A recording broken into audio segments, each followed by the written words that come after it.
Hello बच्चों, आज हम लोग सिटिंग अरेंजमेंट लेक्चर 3 में है। ठीक है बच्चों, इससे पहले सिटिंग अरेंजमेंट हम लोगों ने 2 लेक्चर किया है और आज हम लोग 3rd लेक्चर में है सिटिंग अरेंजमेंट के कुछ प्रॉब्लम्स के साथ। ठीक है बच्चे, आज बहुत प्रॉब्लम्स हम लोग देखेंगे। पहले इंस्टॉलमेंट में ये है, आप लोग देख सकते हैं। ठीक है, देखिए, on the basis of given information, दिए गए सूचना के आधार पर आंसर क्वेश्चन 1 और 2, 1 और 2 का उत्तर दें। ठीक है, ये इंफॉर्मेशन दिया हुआ है, इसके बेसिस पर पहला और दूसरा प्रॉब्लम्स का आंसर आपको बताना है। अब देखिए कैसे करते हैं। पहला इंफॉर्मेशन क्या है, PQRSNT 5 बंदे हैं, are sitting in a circle, एक सर्किल में बैठे हुए फेसिंग द सेंटर, सब सेंटर को फेस कर रहे हैं। ठीक है बच्चों, सब सेंटर को फेस कर रहे हैं। ये जैसे मान लिया हमारा सर्किल है, ठीक है, इस पर 5 बंदे हैं, 1 2 3 4 5 बंदे हो गए। ठीक है, सब सेंटर के तरफ मुंह करके बैठे हुए हैं। ठीक है, सबका जो है मुंह इधर है, सेंटर की तरफ। ठीक है बच्चे, सारे लोग जो है सेंटर की तरफ मुंह करके बैठे हुए हैं। अब R is immediate left of T, R जो है T के इमीडिएट लेफ्ट में, T के तुरंत बाएं में R है।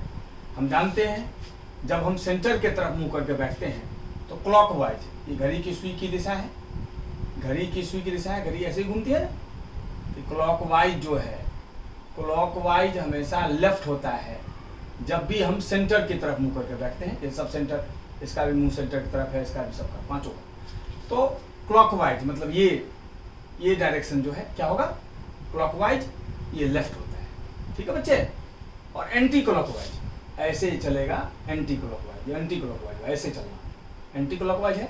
ये एंटी क्लॉकवाइज क्या होता है, एंटी क्लॉकवाइज राइट होता है। एंटी क्लॉकवाइज जो है ये क्या होता है, ये राइट होता है। ठीक है बच्चे, ये हम लोग पहले भी डिस्कस किया हम लोगों ने, इस प्रॉब्लम्स भी डिस्कस कर लिए।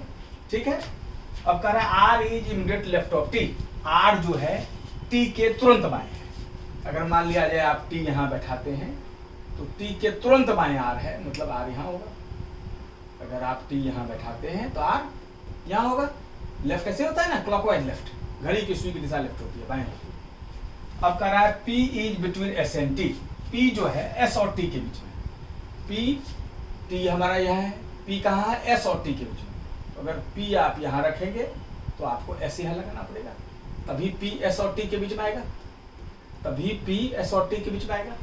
ठीक है बच्चे, और हमारे पास कितने बंदे थे, 5 बंदे थे, एक पोजीशन खाली है, किसका नाम छूटा हुआ है, देख लीजिए किसका नाम छूटा हुआ है, Q का छूटा हुआ है, PQRST है ना, Q छूटा हुआ है, एक पोजीशन बचा हुआ है, क्या कौन बैठ जाएगा, यहाँ Q बैठ जाएगा। ठीक है, ये चार्ट हमारा हो गया तैयार। ठीक है बच्चे, अब इसी के बेसिस पर आप आंसर दे देंगे इस प्रॉब्लम्स का। ठीक है, पहला क्वेश्चन क्या पूछा है, who is to the immediate left of R, R के तुरंत बाएं कौन है, R के तुरंत बाएं कौन है, Q, R के तुरंत बाएं कौन है, Q, बाएं ऐसे होता है ना, क्लॉकवाइज, घड़ी की सुई की दिशा, तो R के बाएं कौन हो गया, Q कौन सा ऑप्शन है हमारा, B, तो इसका आंसर हो जाएगा B हमारा। ठीक है बच्चे, अब पूछ रहा है to find the answer to the above question, मतलब ये वाला ऊपर वाले प्रश्न, पहला वाला क्वेश्चन का उत्तर देने के लिए, which of the following statements can be dispensed with, किस इंफॉर्मेशन, ऊपर में जो इंफॉर्मेशन दिया गया है उसमें से किस इंफॉर्मेशन को हम छोड़ सकते हैं। Dispense with, dispense text preposition with, dispense with का अर्थ होता है छोड़ा जा सके, डिस्पेंस विद, डिस्पेंस के साथ प्रीपोजिशन विद लगता है और इसका अर्थ होता है जिसे छोड़ा जा सके, छोड़ा जा सके। ठीक है जी, जिसे हम लीव कर सके, व्हाट कैन बी लेफ्ट, जिसे छोड़ सके, जिसकी जरूरत नहीं हो। ठीक है, तो ऊपर वाले प्रश्न का उत्तर देने के लिए बोल रहा है which of the following statements is not necessary. A B C 3 statement है, पूछ रहा है इन तीनों में से किसकी जरूरत नहीं। हम देख रहे हैं कि तीनों की जरूरत है, तीनों के बिना हमारा काम नहीं होगा, एक भी स्टेटमेंट इस तीनों में से नहीं होगा तो हम प्रश्न का उत्तर पहला नहीं दे सकते।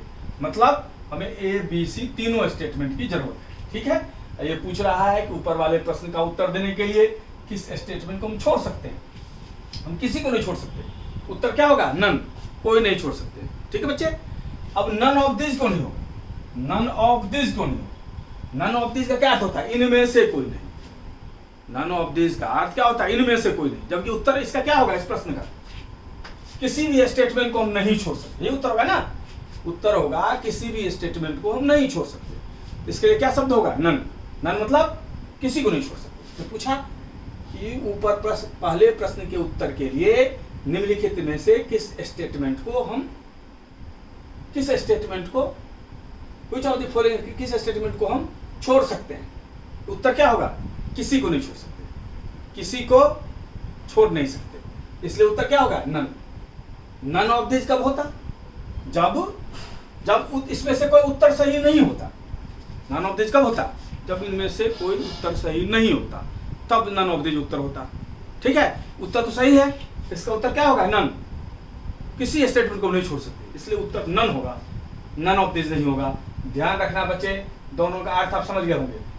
नन का प्रयोग कब होता है, जब आंसर हो कि कोई नहीं।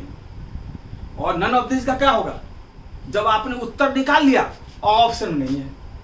आपने, नन ऑफ दिस का उत्तर कब होता है, जब आपने उत्तर निकाल दिया और जब आप उत्तर जानते हैं और ऑप्शन में नहीं दिया हुआ है, तब नन ऑफ दिस होता है। इसलिए यहाँ उत्तर क्या होगा, यहाँ उत्तर होगा नन। अब बच्चे जानते हुए भी मैक्सिमम बच्चे नन ऑफ दिस लगा के आ जाते हैं, मैक्सिमम नन ऑफ दिस लगा के आ जाएंगे सवाल में, जबकि वो गलत है। क्योंकि इसका उत्तर क्या है, किसी को नहीं छोड़ सकते। इसका उत्तर क्या होगा, नन। नन ऑफ दिस कब उत्तर होता, जब दिए गए ऑप्शन में नन नहीं होता। अगर नन नहीं होता तो इसका अर्थ क्या है, कोई भी ऑप्शन सही नहीं है, तो नन ऑफ दिस। लेकिन ऑप्शन तो सही है, इसलिए उत्तर नन होगा। इसका उत्तर नन ही होगा ना, कोई नहीं छोड़ सकते, इसलिए ये ऑप्शन सही है। ठीक है बच्चे, अगर ये नहीं होता, नन अगर ऑप्शन में हमारा नहीं होता, तब उत्तर नन ऑफ दिस होता। क्यों, तब कोई ऑप्शन सही नहीं था, तब कोई ऑप्शन सही नहीं था, इसलिए उत्तर इनमें से कोई नहीं। क्लियर है बच्चे, इन सबों की जरूरत होगी। यही सब प्रश्न ऐसा है जिसमें लाखों बच्चे से आप आगे निकल जाएंगे। ठीक है, क्योंकि जो बहुत अच्छे स्टूडेंट है वो भी गलती करेंगे, वो बना तो सब लेते हैं, लेकिन नन ऑफ दिस नहीं समझते। मैक्सिमम बच्चे 99.9% बच्चे समझते। ठीक है बच्चे, तो मैं उम्मीद करता हूँ नन ऑफ दिस दोनों आप समझ गए होंगे। ठीक है, क्लियर हो गया 1 और 2। इस प्रॉब्लम में क्या सीखे हम लोग, सर्कुलर अरेंजमेंट है ये। क्या सीखे कि जब भी सर्किल के सेंटर के तरफ मुंह करके हम बैठेंगे, हमेशा घड़ी की सुई की दिशा लेफ्ट होगी और घड़ी की सुई का विपरीत दिशा एंटी क्लॉकवाइज राइट होगा। क्लियर है बच्चे, इसी कंसेप्ट की जरूरत होगी जब भी सर्कुलर अरेंजमेंट में प्रॉब्लम्स पूछे जाएंगे। ठीक है बच्चे, अब थर्ड नंबर देखो, 6 फ्रेंड्स, 6 दोस्त हैं, A B C D E F, 6 दोस्त हैं A B C D E F are sitting in a closed circle, जो बंद सर्किल में बैठे हुए हैं, फेसिंग द सेंटर, और सेंटर को फेस कर रहे हैं। क्लियर है, इतना चीज समझ गए हम, तो इतना पहले हम बना लें। ठीक है, इसका आगे क्या कर रहा है, A is facing D, A D को फेस कर रहा है, C is between A and B, C A और बी के बीच में है, F is between E and A, F E A और ए के बीच में है, who is to the immediate left of B, B के तुरंत बाएं कौन है। ठीक है बच्चे, आप देखिए, ये एक सर्किल बना लिया, 2 सर्किल बना लिया। 2 सर्किल क्यों बनाया, सर पूछेगा 2 सर्किल क्यों बनाया, ऊपर वाले में तो एक ही बनाया था। तो बच्चे ऊपर वाले में कहीं भी आइदर वाला ऑप्शन नहीं था, ऊपर वाले क्वेश्चन में कहीं भी आइदर का ऑप्शन नहीं था, इसलिए उत्तर हमेशा एक ही ऑप्शन वाला होगा। लेकिन इसमें देखिएगा, इसमें आपका आइदर वाला ऑप्शन होगा, जहां भी आइदर वाला ऑप्शन हो जाए तो सावधान हो जाइए, क्योंकि आइदर सी और डी जब लिखा है तब इसका अर्थ है कि 2 डायग्राम बन जाएगा, अगर ये होगा उत्तर तो। ठीक है, तो 2 डायग्राम ऑप्शन से सब चीज क्लियर हो जाता है। ऑप्शन अगर आइदर वाला हो तो हमेशा 2 फिगर बनाना चाहिए। ठीक है, नहीं तो आप तो कॉन्फिडेंट होकर मान लीजिए जिसका सी निकल जाएगा, सी लगा दिया, बेचारा वो एकदम सही ठोक रहा है, एकदम पक्का हमारा सही है यार, एकदम मारे हैं, देख लो हम बना के दिखाते हैं। डी जो मार गया वो भी कहेगा कि बिल्कुल सही है। ठीक है, जबकि फैक्ट है दोनों गलत है। ठीक है बच्चे, तो जब आइदर वाला केस हो तो हमेशा कम से कम 2 डायग्राम बनाना चाहिए। ठीक है, एक ट्रिक सीखे, सारा हम ट्रिक बता रहे हैं, कंसेप्ट है ना। ये सब पर ध्यान रखिएगा तो जो सवाल सेंटर पर सब गलती कर देगा आपका सही हो जाए। ठीक है, ध्यान रखिए। तो अब ये देखिए, क्योंकि आइदर वाला ऑप्शन था, उस पर आइदर में ऑप्शन था, देख लिए, इसलिए ये फिगर बनाया, 2 फिगर को मेहनत करें। लेकिन अगर आइदर वाला ऑप्शन है तो संभावना है कि 2, क्योंकि सी और डी दोनों होगा तो 2 फिगर चाहिए रिप्रेजेंट करने के लिए। ठीक है बच्चे, अब देखो 6 दोस्त हैं, 6 दोस्त हैं तो 6, 1 2 3 4 5 और 6 बना दिए। यहाँ भी 1 2 3 4 5 6 बना लिए। ठीक है, अब ये मार्क कर देने से क्या फायदा होता है कि ध्यान रहेगा कि बंदा 6 बंदा है। अब 6 पोजीशन बना लिए तो ध्यान रखा खाली रहेगा, दिमाग लगा लेंगे कौन खाली है कौन इसमें छूटा हुआ है, उसको बैठा देंगे, अगर देखिए खाली रहेगा। ठीक है, और दिमाग चलाने में सुविधा होगी, इसलिए पहले अगर 6 बंदा है तो 6 स्पॉट बना लिए। ठीक है बच्चे, इसमें ट्रिक है, ध्यान रखो। अब कह रहा है कि 6 बंदा है ABCDEF। ठीक है, बंद सर्किल में बैठा हुआ है, फेसिंग द सेंटर, सारा का सारा सेंटर की तरफ देख रहा है, सबका मुंह है सेंटर की तरफ दोनों। ठीक है, A is facing D, A D को फेस कर रहा है। ठीक है, मान लिया A यहाँ है, D यहाँ है, ये D को फेस कर रहा है। ठीक है, यहाँ भी A यहाँ है, D यहाँ है, D को फेस कर रहा है। ठीक है, अब C is between A and B, C A और B के बीच में। अब देखो C A और B के बीच में अगर है तो C को तुम यहाँ रख सकते हो, C को यहाँ रख सकते हो इस फिगर में, और C A और B के बीच में है तो C यहाँ भी हो सकता है आपका। देख लीजिए इस फिगर में C कहा A और B बीच, इसमें भी सही है, C कहा A और B के बीच में इसमें भी सही है। ठीक है, ये दोनों डायग्राम अपने जगह सही है। अब F is between E and A, F E और A के बीच में है, F E और A के बीच में है तो F यहाँ रखोगे। ठीक है, तो E यहाँ हो जाएगा, F हो गया E और A के बीच में, और यहाँ अगर F रखोगे तो यहाँ E होगा, F आ गया E और E के बीच में। ठीक है बच्चे, F is between E and A, इसमें ऐसे बैठेगा, इसमें ऐसे बैठेगा। क्लियर है। अब पूछ रहा है who is to the immediate left of B, B के इमीडिएट लेफ्ट में कौन है, B के तुरंत बाएं में कौन है। B के देखो तुरंत बाएं में इसमें D है, B के तुरंत बाएं में यही लेफ्ट होता है ना, क्लॉकवाइज घड़ी की सुई की दिशा, तो B के तुरंत लेफ्ट में D है, और यहाँ B के तुरंत लेफ्ट में C है, क्योंकि यही लेफ्ट होगा ना। B के तुरंत लेफ्ट में कौन है, C। एक ऑप्शन में C आ रहा है, एक ऑप्शन में D। तो देखिए इसमें C दिया हुआ है। अब जो बच्चा केवल ये बेचारा ये फिगर बनाएगा वो उत्तर निकाल देगा C। जो बेचारा ये फिगर बनाएगा ये उत्तर निकाल देगा C, ये उत्तर हो जाएगा उसका, और दोनों का आत्मविश्वास रहेगा कि आई एम राइट। ठीक है, तो आपको समझा देगा कि देखो यही होगा, आप भी कन्फ्यूज हो जाएंगे सही है, लेकिन बेचारे का दोनों का गलत है। क्यों?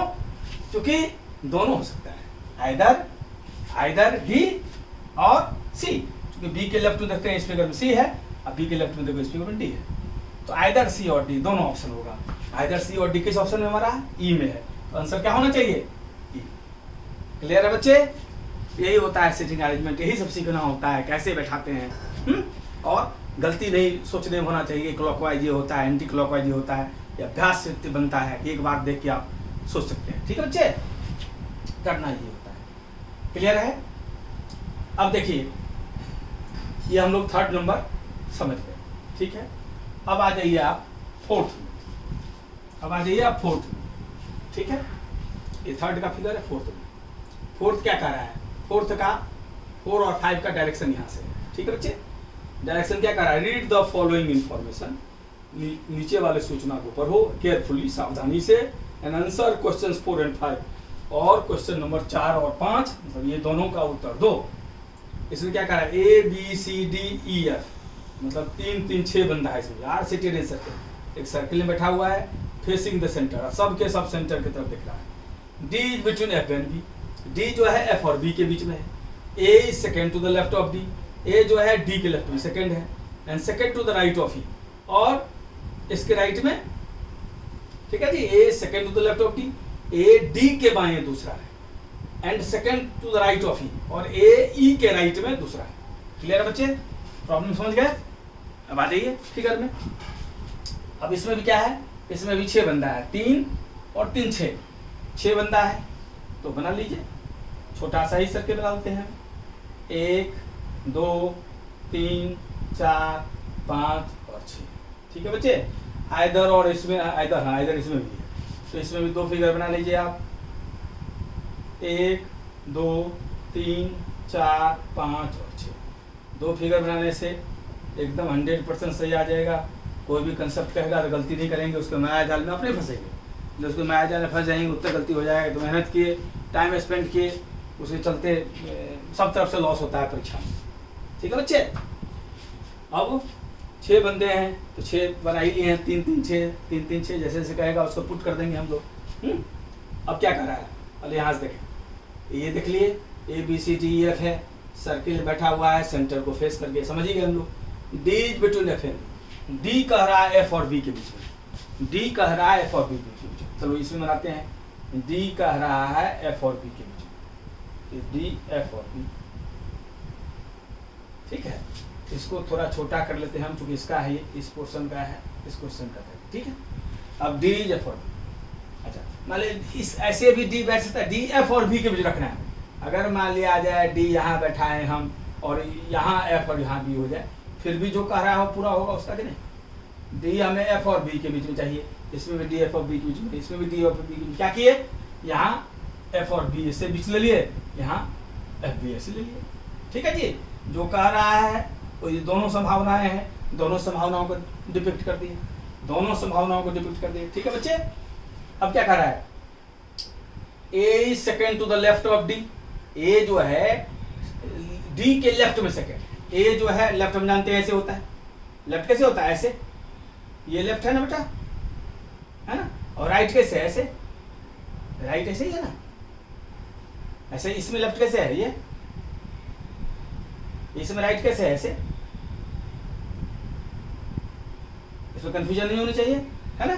क्या कह रहा है कि A is second to the left of D, A D के लेफ्ट में सेकेंड है। अब D के लेफ्ट में A सेकेंड है, तो A को अगर इस डायग्राम में देखें हम, A को यहाँ बैठाना पड़ेगा, पहला दूसरा। D को छोड़ के, हमेशा उसको छोड़ के, जिसके लेफ्ट राइट बोलता है उसको छोड़ के गिनते हैं। A is second to the left of D, A is second to the left of D, A is second to the left of D, A D के लेफ्ट में सेकेंड है ना, अर्थ ढंग समझिए। A is second to the left of D, A जो है वो D के लेफ्ट में सेकेंड है, D के लेफ्ट में सेकेंड है, D हुआ, लेफ्ट ऐसे होता है, D को छोड़ के गिनना हमेशा, पहला दूसरा, क्लियर है। अब इसमें अगर बैठा है A क्या कर रहा है, A is second to the left of D, A जो है D के लेफ्ट में सेकेंड है, तो D के लेफ्ट में सेकेंड अगर इसमें बैठाएंगे तो पहला दूसरा, इसमें भी A कहाँ आएगा, यही आएगा, छोटा थोड़ा कर लेते हैं, A इसमें भी यहाँ आएगा, ठीक है बच्चे। अब क्या कर रहा है, A is second to the left of D and second to the right of E, और A जो है E के राइट में सेकेंड है, E के राइट में सेकेंड है। अब E के राइट में अगर सेकेंड है तो E को इस फिगर में यहाँ बैठाना पड़ेगा, क्योंकि राइट ऐसे होता है ना, पहला दूसरा, और इसमें भी यहाँ पहला दूसरा, क्लियर है बच्चे। अब 6 एक स्पॉट खाली है, कौन बच गया वो देख लेते हैं, कौन सा, 3 4, ये वाला है ABCDEF, A से F तक है, इसमें कौन नहीं है, C नहीं है, तो यहाँ C बैठा लेंगे। यहाँ कौन नहीं है, C है, यहाँ C बैठा लेंगे, ठीक है जी, यहाँ C बैठा देंगे, हो गया क्लियर। अब आंसर चेक कर लेते हैं हम लोग। कह रहा है हु इज फेसिंग A को कौन फेस कर रहा है, A को कौन फेस कर रहा है, A को F फेस कर रहा है, A को F फेस कर रहा है ना, यहाँ A को B फेस कर रहा है ना। अगर एक ही डायग्राम बनाते आप तो जो F वाला होता है उसका ये उत्तर हो जाता, और जो B वाला होता है उसका ये उत्तर हो जाता, जबकि दोनों का गलत हो जाता, ठीक है बच्चे। क्योंकि देख रहे हैं हम एक डायग्राम में A को फेस कर रहा है F, और दूसरे डायग्राम में A को फेस कर रहा है B, तो उत्तर क्या होगा, आइदर B और F, आइदर B और F, मतलब ये उत्तर होगा, क्लियर है बच्चे। यही आइदर वाले केस में सावधान होने की जरूरत है, क्लियर है, ये बताने का मूल मकसद है हमारा। अब कह रहा है who among the following is facing D, D को कौन फेस कर रहा है, तो D को इसमें C फेस कर रहा है, इसमें भी C फेस कर रहा है, तो दोनों डायग्राम से एक ही उत्तर है, इसका अर्थ है D को कौन फेस कर रहा है, C B ऑप्शन है, बी आपका उत्तर हो जाएगा। क्लियर बच्चे, एकदम ढंग से आ रहा है समझ में? ठीक है, बार बार प्रैक्टिस करो, बार बार वीडियो को देखो और कोशिश करो कि अधिक से अधिक लोगों को लाभ हो। ठीक है बच्चे, ध्यान से देखो, फिर और आगे प्रॉब्लम्स करेंगे हम लोग। इसको नोट कर लीजिए फटाफट आप लोग।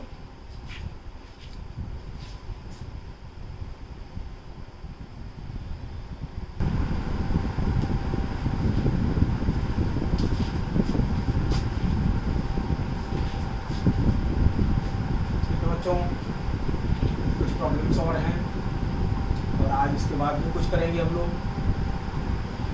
पहले देख लेते हैं, on the basis of given information questions answer question 6 and 7।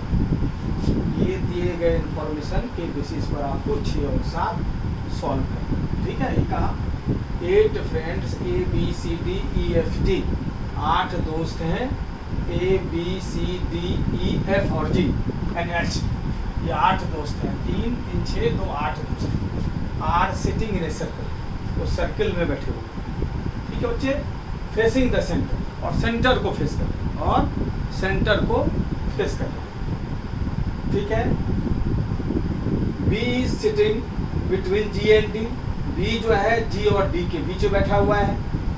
H is third to the left of B, H जो है B के बाईं में तीसरा है, and second to the right of A, और H जो है A के राइट में सेकेंड है, A के राइट में दूसरा है। C sitting between A and G, C G A और G के बीच में बैठा हुआ है, and B and E are not sitting opposite to each other, और B और E जो है एक दूसरे के अपोजिट में नहीं बैठे हुए। इतना इंफॉर्मेशन है। ठीक है बच्चे, अब फिगर देखते हैं इसका। 8 बंदे हैं। ठीक है, कहीं भी इसमें ऐदर और केस नहीं है 6 और 7 में, इसलिए एक ही फिगर बनेगा। 1 2 3 4 5 6 7 8। ठीक है बच्चे, सब आमने सामने 8 बना लिए। अब इसी बैठाना है। ये बना लेने से फायदा ये होता है कि कोई भूलते नहीं है, हम जानते हैं 8 स्पेस फिल करना है हमें, ये पक्का पता होता है। अब देखिए, सब सर्किल के सेंटर की तरफ बैठा हुआ है, सबका मुंह सेंटर की तरफ है। क्लियर है? B is sitting between G and D, B जो है G और D के बीच में है। तो अगर B आप यहाँ लेते हैं तो G और D के बीच में है, G यहाँ और D यहाँ, B जो है G और D के बीच में। Clear? H is third to the left of B, H जो है B के लेफ्ट में थर्ड, H जो है B के लेफ्ट में थर्ड। ठीक है, हम जानते हैं ये बच्चे लेफ्ट होता है, हम जानते हैं बच्चे ये राइट होता है। ये डायरेक्शन मतलब ऐसे आएगा तो राइट, और ऐसे आएगा तो लेफ्ट। ठीक है बच्चे, तो ये राइट है, ये लेफ्ट है। क्या कहा? H is third to the left of B, H जो है B के बाएं तीसरा, H जो है B के बाएं तीसरा है। तो B यहाँ है, इसको छोड़ के बाएं 3 गिनना है, पहला दूसरा तीसरा, तो H यहाँ हो गया। ठीक है बच्चे, and second to the right of A, H जो है A के राइट में सेकेंड है, A के राइट में सेकेंड है। तो A को तुम राइट ऐसे होता है, A यहाँ रखना पड़ेगा तुमको, पहला दूसरा, A को छोड़ गिनना है, A के राइट में दूसरा है, पहला दूसरा, राइट ये होता है और लेफ्ट ये होता है, ये जानते ही हैं। अब क्या कर रहा है? C is sitting between A and G, C is sitting between A and G, C जो है A और G के बीच में है, तो यहाँ C बैठा दो A और G के बीच में। ठीक है, and B and E are not sitting opposite to each other, B और E एक दूसरे का अपोजिट नहीं है, तो यहाँ इसका अर्थ है E नहीं हो सकता। तो लिख दिया है B and E are not sitting opposite to each other, B और E अब एक दूसरे का अपोजिट नहीं है, तो यहाँ रख देंगे E, तो B के अपोजिट हो जाएगा, इसलिए E के लिए एक ही स्पेस ये बचता है, ये वाला। क्लियर है बच्चे? तो अब जो बच गया उसका लिए स्पेस है, क्योंकि हमारे पास इक्वल खत्म हो गया। अब जो बच गया वो इसमें आ जाएगा, A से लेकर H तक था। कौन बचा है? देखो A B C D E F F नहीं दिख रहा, F यहाँ हो जाएगा। क्लियर है बच्चे? पूरा लोगों ने भर दिया, जैसे जैसे इंस्ट्रक्शन है वैसे भरते जाते हैं। ये समझ ही गए आप लोग, क्लॉकवाइज लेफ्ट होता है और एंटी क्लॉकवाइज राइट होता है ना? घड़ी की सुई की दिशा राइट होती है, और जिसके राइट में कहेगा उसको छोड़ के गिनते हैं, जिसके लेफ्ट में कहेगा उसको छोड़ के गिनते हैं। ठीक है, लेफ्ट राइट के डायरेक्शन का अंदाजा हो ही गया आपको। ठीक है, और नंबर के लिए पहले ही लाइन खींच लेते हैं ताकि छूटे नहीं कोई, और आराम से सेट कर ले इनको। क्लियर है बच्चे? इसी ढंग से बनाते हैं। अब प्रश्न का उत्तर देखते हैं, क्योंकि हम लोग सेट कर दिए इसको। अब 6 क्या कर रहा है? Who is third to the left of D? D के who is third to the D के लेफ्ट में तीसरा। डी ये है, लेफ्ट ऐसे होगा, तीसरा डी को छोड़ के देंगे 3, 1 2 3, तो डी के लेफ्ट में तीसरा कौन है? एफ। एफ देख लेंगे, एफ कहाँ है? सी ऑप्शन, तो सी ऑप्शन आपको उत्तर हो जाएगा एफ। क्लियर है बच्चे? क्या कहा था? Who is third to the left of D? D के लेफ्ट में तीसरा, तो डी के लेफ्ट में तीसरा, तो डी को छोड़ के गिनेंगे, बायां ऐसे ही होता है, पहला दूसरा तीसरा। क्लियर बच्चे? समझ गया गिनना? अब कह रहा है 7th, which of the following statements is not correct? निम्नलिखित में से कौन सा स्टेटमेंट सही नहीं? ठीक है, C is third to the right of D, पहला कह रहा है C जो है D के राइट में थर्ड, सही नहीं निकालना। ठीक है जी, मतलब 4 अगर दिया हुआ है और सही नहीं निकालना है, इसका अर्थ 3 सही होगा, एक जो नहीं सही होगा वही आपका उत्तर होगा। ठीक है ना? which of the following statement is not correct? निम्नलिखित चारों स्टेटमेंट्स में से 5 स्टेटमेंट है, 5 स्टेटमेंट में से कौन सही नहीं है? सही नहीं है मतलब 5 है अगर, तो 4 सही होगा, एक जो सही नहीं होगा वही आपको उत्तर होगा। क्लियर बच्चे? अब क्या कहा है? which of the following, पहला कह रहा है कि C is third to the right of D, C जो है D के राइट में तीसरा, D के राइट में तीसरा है C। ठीक है जी, राइट कैसे होता है?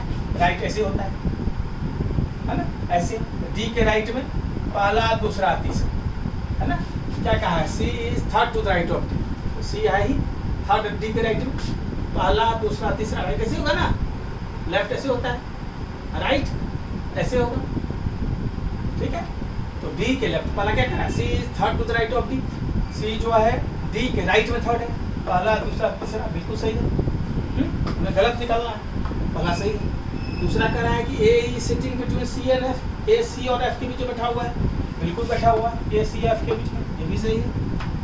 D and A are sitting opposite to each other, D और A एक दूसरे के अपोजिट हैं, D और A बिल्कुल एक दूसरे के अपोजिट है। ठीक है जी, अपोजिट क्या होता है? जैसे सामने सामने, जिसके सामने सामने ही बनाए थे हाथों। ठीक है, ये भी सही है। E is sitting between F and D, E F और D के बीच में है, E F और D के बीच में है, ये गलत है। E F और D के बीच में, E F और D के बीच में, ये पूरा सही नहीं है ना? E F और D के बीच में तो है, लेकिन H भी है ना?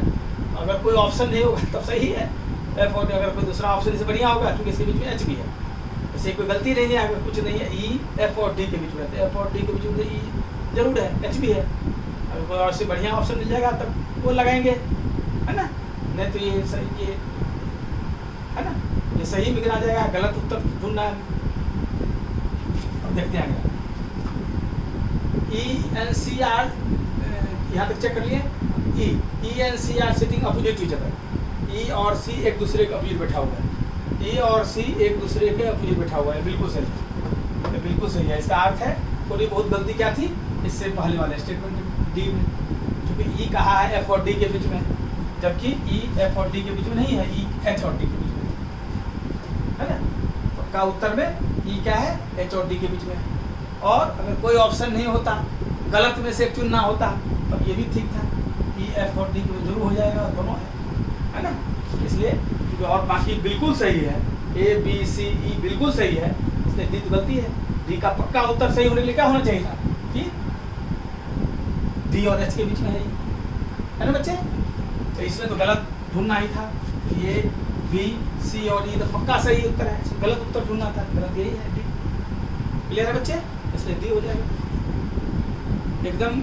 मैं उम्मीद करता हूँ एकदम क्लियर हो रहा होगा आप लोगों को। ठीक है बच्चे, बार बार देखिए वीडियो और हमारे साथ मेहनत करते जाइए, तो फिर जहाँ बैठिएगा वहाँ पास कीजिएगा क्या। ठीक है बच्चे? 8, a group of, next number देखते हैं हम लोग। A group of 8 members sit in a circle, 8 बंदे जो हैं एक सर्किल में बैठते हैं। ठीक है, D is between A and F, D A और एफ के बीच में है and is opposite to G. D A और एफ के बीच में है। सबसे पहले 8 बंदे हैं तो 8 बना के रख ले।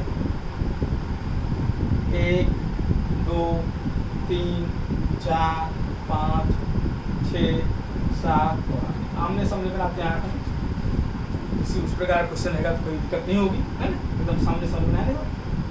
सबको सामने सामने कोशिश की है, सामने 8 बंदे हो गए। A group of 8 सिनेर्जी का D is between A and B, D A और B के D is between A and F, D A और F के बीच में। D यहाँ लेते हैं, A यहाँ लेते हैं, F यहाँ हो जाएगा। D जो है A और F के बीच में and is opposite to G, D जो है G के अपोजिट है, मतलब यहाँ G आ जाएगा, ठीक है।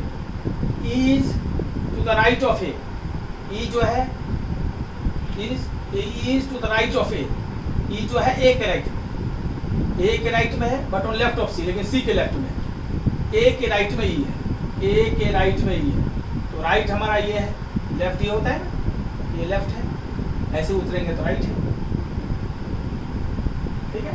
तो हमने क्या कहा है, E is to the right of A, E जो है A के राइट में, यहाँ ये हो गया A के राइट में, E is to the right of A but on left of C, लेकिन E जो है C के लेफ्ट में, C के लेफ्ट में है तो यहाँ C ले लेंगे, तो लेफ्ट ये होगा ना, ये लेफ्ट है, C के लेफ्ट में ये हो गया, ठीक है बच्चे। अब अच्छा, E is to the right of A but on the left of C, whose right hand number, E is to the right of A but on left of C, but whose right hand number is G। अच्छा, whose किसके लिए होगा, जिसके सबसे करीब होगा, सबसे करीब किसके है, C करीब, तो C का राइट हैंड नंबर G है, C के राइट में G बैठा हुआ है, C के राइट में G बैठा हुआ है, बिल्कुल सही है, C के राइट में G बैठा हुआ है, बिल्कुल सही है।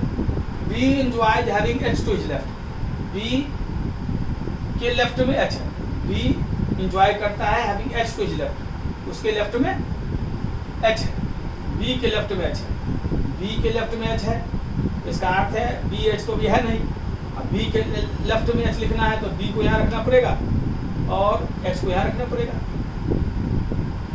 तब B के लेफ्ट में H हो गया, ठीक है। B enjoys having H to his left and F to his right, और B के F to his right, B के राइट में F है, अब B के राइट में F बिल्कुल सही है, B के राइट में F, सब बैठ गए, सब बैठ गए।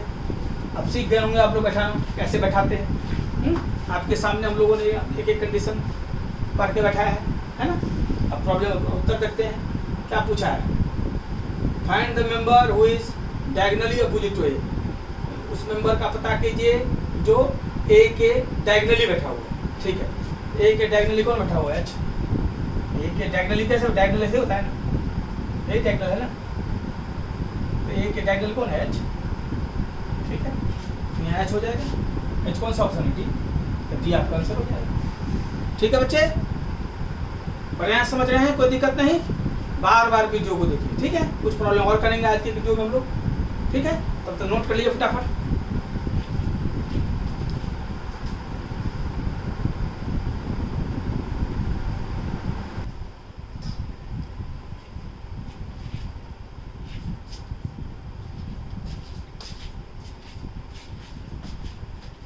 ठीक है बच्चों, ये प्रॉब्लम देखते हैं हम लोग।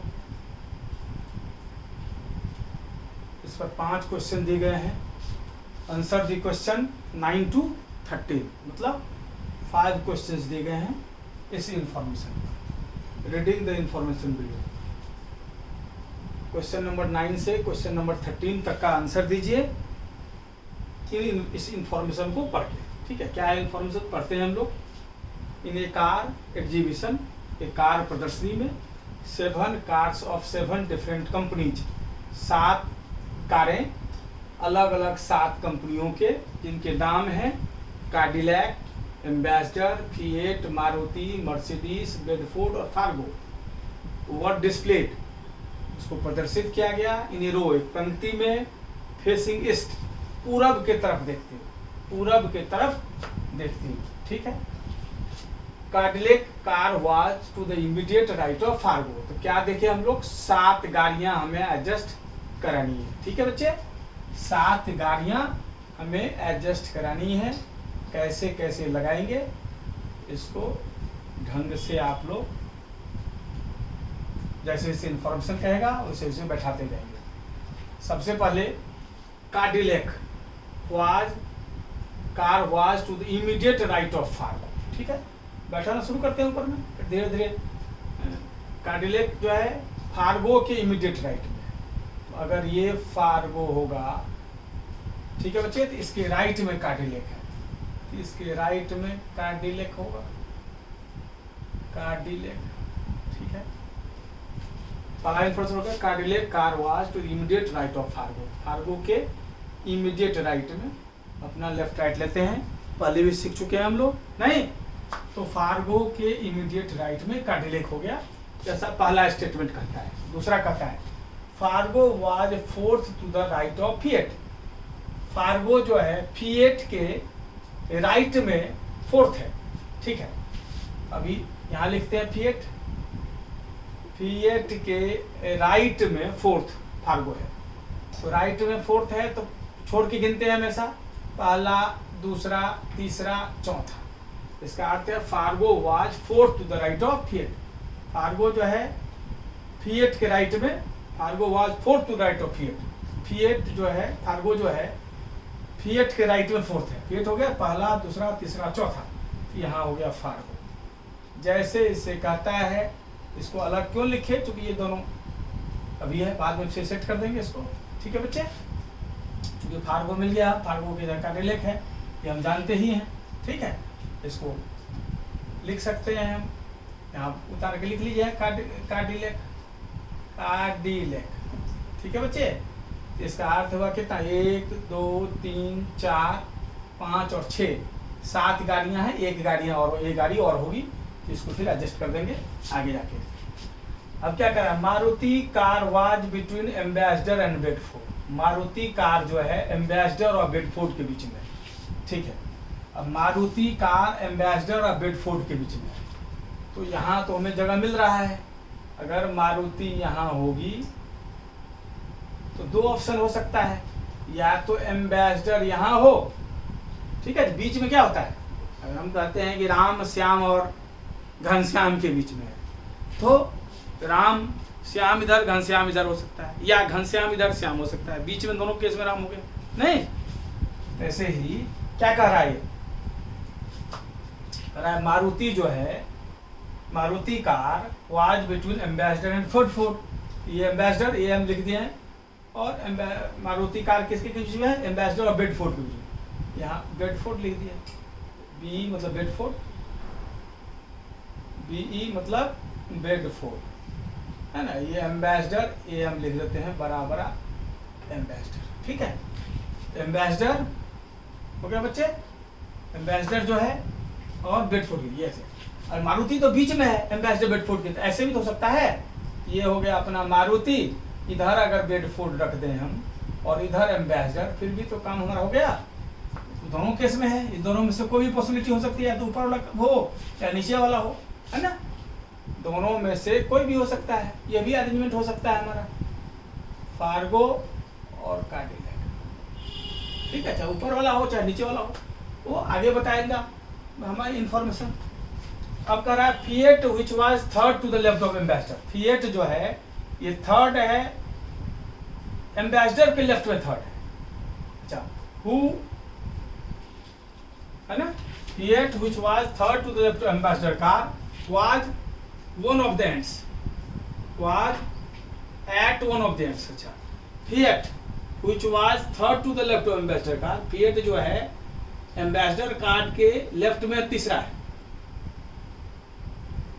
Was at one of the ends. One of the ends, एक छोर पर कौन है, फिएट, एक छोर पर फिएट है, ये कह रहा है। और वो क्या है, एम्बेसडर कार के बाएं तीसरा है। एक छोर पर फिएट है और एम्बेसडर कार के बाएं तीसरा है। ठीक है, अब एम्बेसडर कार के बाएं अगर तीसरा है तो फिएट, इसका अर्थ यही हो सकता है। ठीक है बच्चे, क्योंकि इसमें तो तीसरा बैठेगा नहीं, तो ऊपर वाला हमारी पॉसिबिलिटी नहीं है, नीचे वाला ही होगा।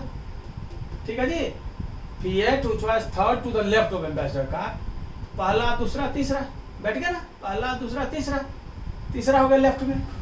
अच्छा, was at one of the ends, एक छोर पर फिएट है, भी बैठ गया। इसका अर्थ है एक सातवां कार जो बचा हुआ है उसका नंबरिंग नहीं हो सकता है, क्योंकि एक छोर पर तो एस्टेब्लिश हो गया फिएट। और एम्बेसडर के बाएं तीसरा है, तो पहला दूसरा तीसरा छोड़ के गिनते हैं, पहला दूसरा तीसरा, ये भी बैठ गया, ऊपर वाला कट गया, नहीं हो सकता। और हमें 7 बैठाना है, यहाँ 3 3 6 है, इसका तो सातवां जो गाड़ी होगी यहाँ बैठेगी।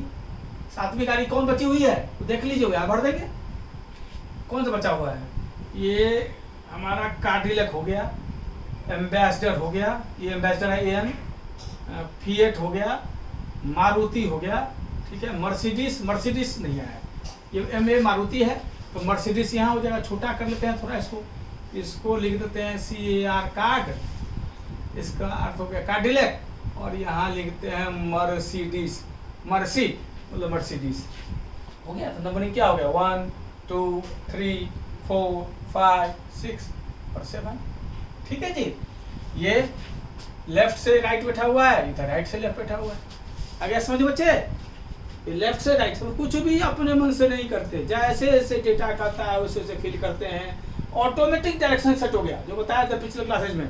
जैसे तीसरा वीडियो है इस सिटिंग अरेंजमेंट का, निश्चित रूप से पहला और दूसरा वीडियो देखें तब तीसरे तक पहुंचे, सारा कंसेप्ट क्लियर होता जाएगा। मैं एकदम डिटेल्स में चीज़ों को लेकर चल रहा हूँ, एकदम छोटी छोटी चीज़ बच्चों को बता रहा हूँ, ठीक है बच्चे।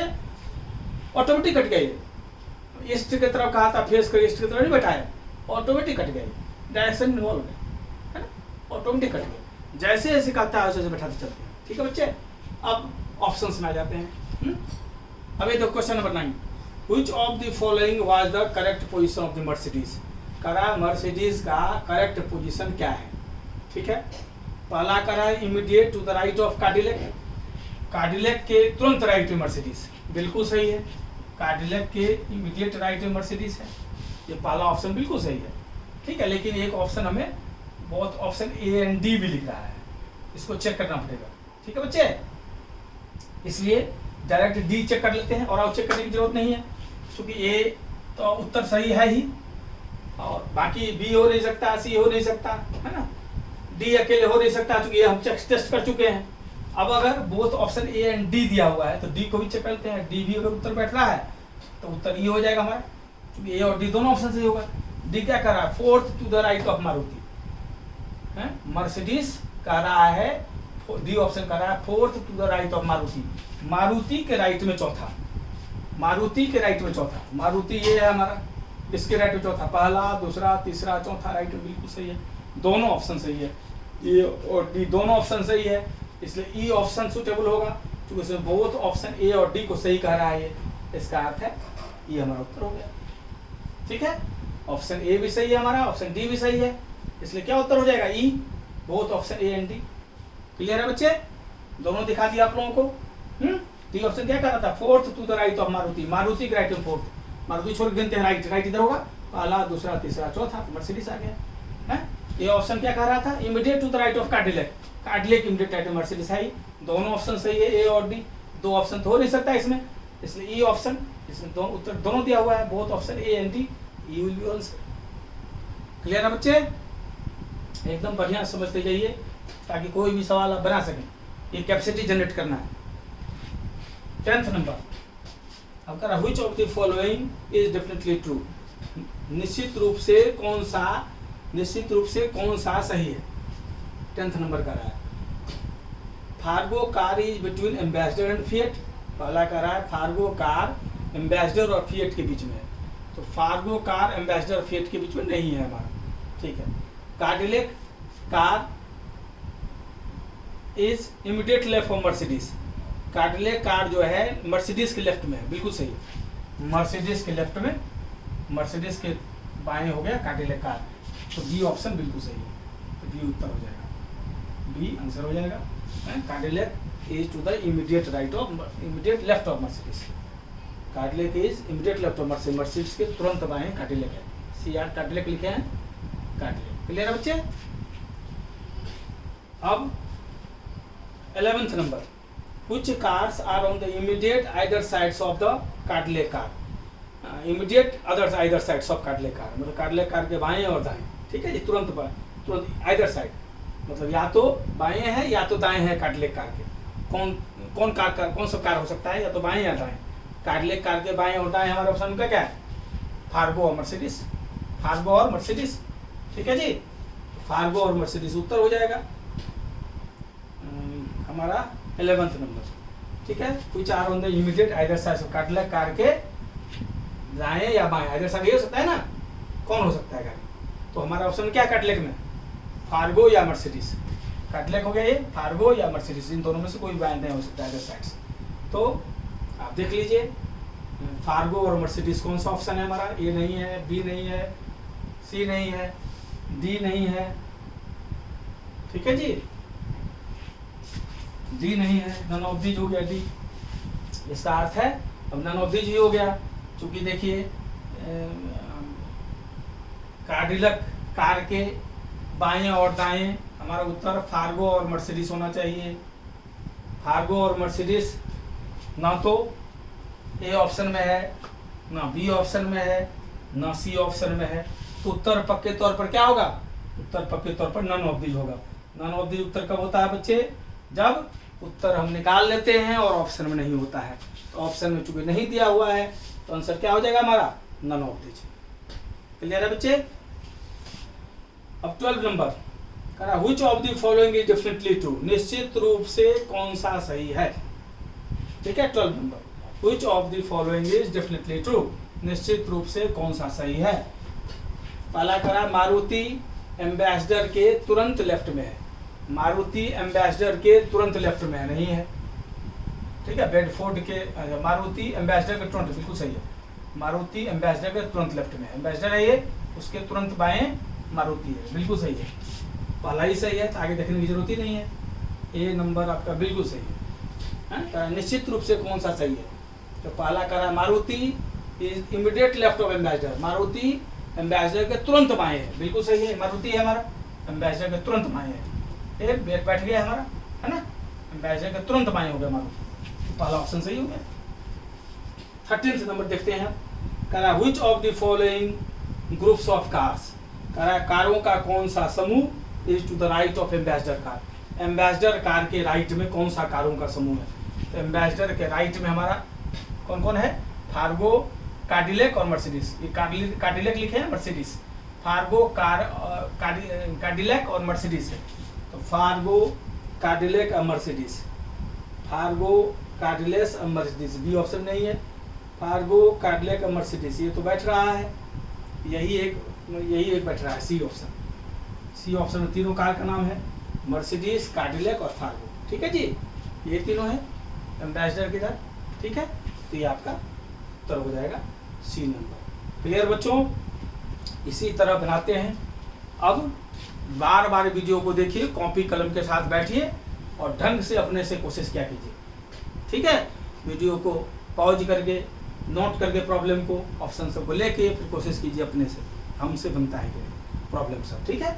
ये तीसरा वीडियो है, ढंग से पहले सीरीज से देखिए, इसका फर्स्ट सेकेंड थर्ड पूरा देखिए कंप्लीट, है ना, और बार बार देखिए जहाँ दिक्कत हो, तब जाके क्लियर होगा, ठीक है। मेहनत करने से, hard labour is key to the success. दूसरा, hard labour has no substitute, कठोर परिश्रम का कोई विकल्प नहीं, ठीक है जी। There is no shortcut to success, success सफलता का कोई शॉर्टकट नहीं होता, है ना। लाखों की भीड़ से अगर निकलना है, अपने आप को उसके लिए तैयार करना होगा, ठीक है। और डिप्रेस नहीं हो जाना है ना, डिमोटिवेट नहीं हो जाना है, मोटिवेशन को हाई रखना है, लेकिन इच्छा अगर बड़ा हो तो उसी अनुसार परिश्रम भी करना पड़ता है, ठीक है बच्चों। धन्यवाद सुनने के लिए और समझने के लिए ढंग से चीज़ों को, और अधिक से अधिक वीडियो को शेयर करें, अपने मित्रों तक पहुंचाएं, ताकि अधिक से अधिक बच्चों को फायदा मिल सके, ठीक है। अगले क्लास में, अगले वीडियोज में और नई चीज़ों के साथ आएंगे, ठीक है। थैंक्स।